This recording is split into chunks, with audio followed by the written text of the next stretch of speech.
I'm selling all these machines. This is a Hardo Mini 115 finisher. It's got a revolving brushes.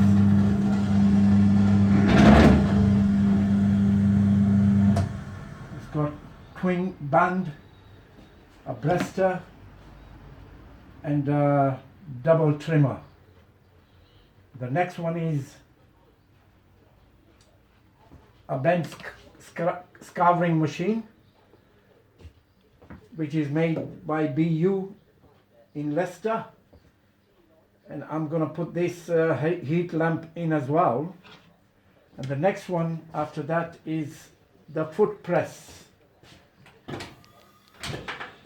which is Whitfield Wiley, and it's got all the feet and all the fittings with it, plus the sole press as well.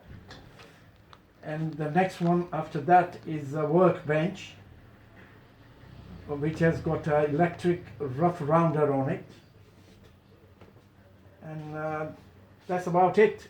And I want to sell these keyboards as well. It's got 6 boards which is mounted onto the wall.